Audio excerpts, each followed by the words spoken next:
Sebelumnya kami mohon maaf yang sebesar-besarnya karena kami menampilkan yaitu Gunungan Wayang.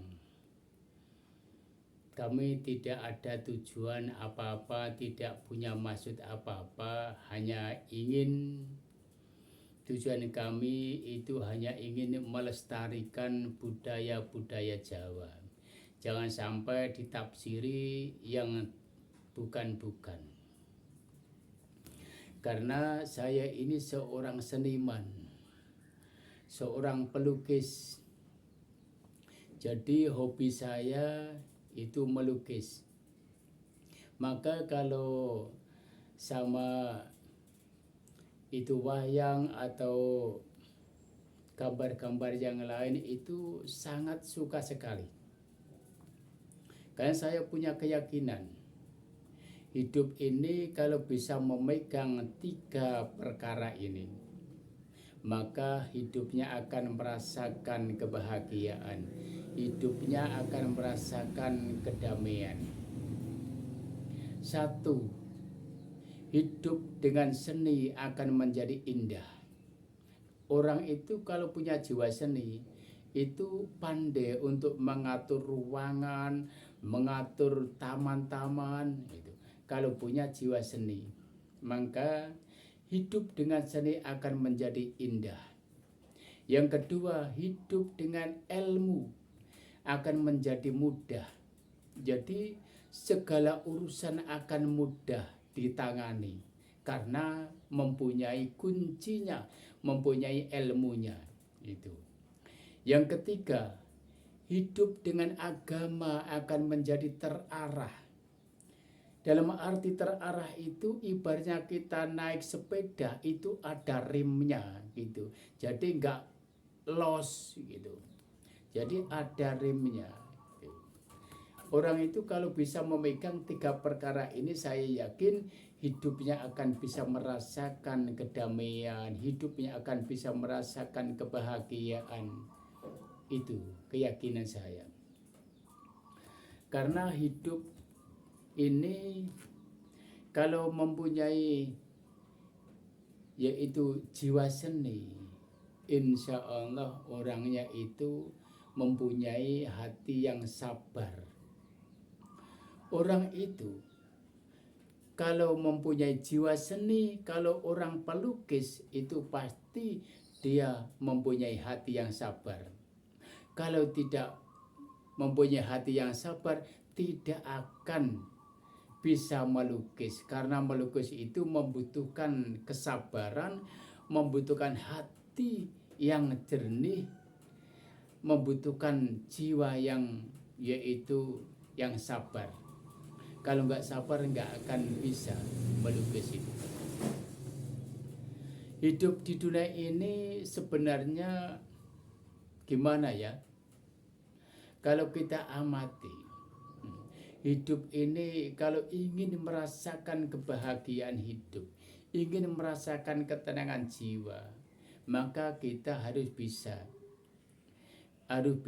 mengutamakan dalam hal kebaikan, memprioritaskan dalam hal kebaikan. Karena hidup di dunia ini hanya sementara. Hidup di dunia ini tidak lama, hanya sementara. Apa yang kita miliki, apa yang kita lakukan, semua akan kita tinggalkan kalau kita sudah kembali kepada Ilahi Rabbi. Semua akan kita tinggalkan. Kalau melihat sabda Rasulullah Sallallahu Alaihi Wasallam, Bismillahirrahmanirrahim. Ida mata tekalane mati ibnu Adam anak Adam ingkoto amalihi.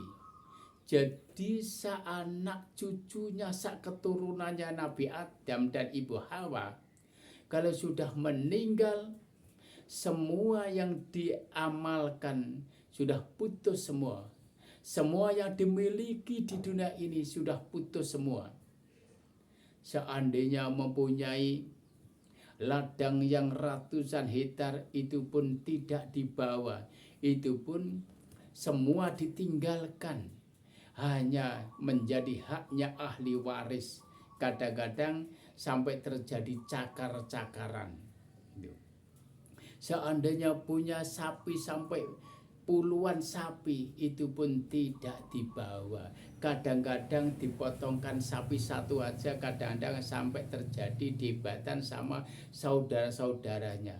Jadi gontok-gontokan. Punya istri yang cantik jelita pun, kalau sudah meninggal tidak akan dibawa.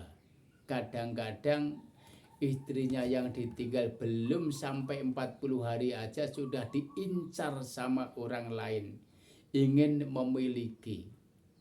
Itu kebanyakan. Itu sudah tidak ada yang dibawa.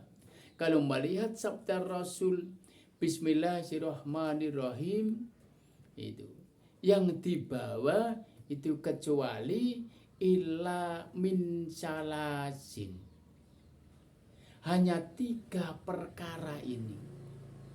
Yang satu, sodakoh jariyatin, yang ganjarannya selalu mengalir. Yang dinamakan sodakoh jariyatin, ganjarannya yang selalu mengalir, itu bagaimana?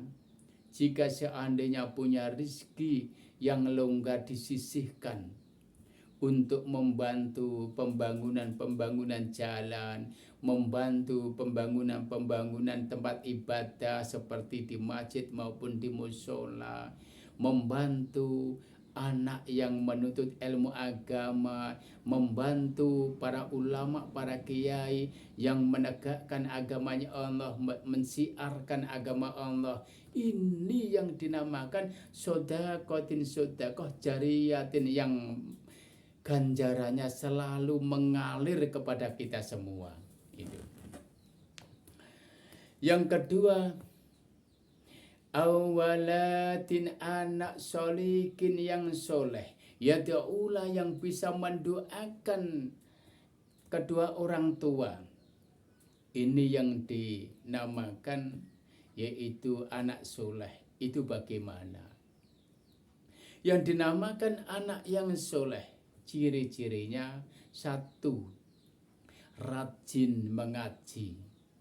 Kedua, tekun solate. Ketiga, yaitu sregep ibadai. Nak duweni anak sing kaya ngono iki wis rumus, wis otomatis. Nak iku rajin mendoakan wong tua, rajin mendoakan orang tua, itu sudah rumus. Itu. Yang kedua, anak yang taat kepada Allah dan Rasul, yang taat kepada orang tua, itu sudah pasti. Kalau anak taat kepada orang tua, pasti taat kepada Allah, taat kepada Rasul. Apa yang diperintahkan kepada Allah, maka akan menjalankan. Itu. Karena anak zaman sekarang ini bedanya tipis. Anak yang soleh itu yang bagaimana, anak yang itu tidak soleh itu bagaimana, bedanya itu sangat tipis. Gitu. Ini kunci surga, kuncine orang itu kalau ingin hidupnya bahagia, kalau ingin hidupnya itu tenang, kalau ingin menjadi orang yang sukses, maka taatilah orang tua kamu. Karena orang tua kamu itulah yang menjadi jembatan yang paling cepat diterima doanya sama Allah. Itu. Karena orang tua kamu itulah yang menjadi jembatan untuk menuju surganya Allah. Itu harus dilewati. Itu. Kalau kamu taat kepada orang tua, kamu sayang kepada orang tua, maka hidup kamu akan dimuliakan oleh Allah Subhanahu wa ta'ala. Karena ini sudah janjinya Allah. Rindollahi fi rindo al-waliden wa sutullahi fi sutil al-waliden. Rindonya orang tua adalah rindonya Allah.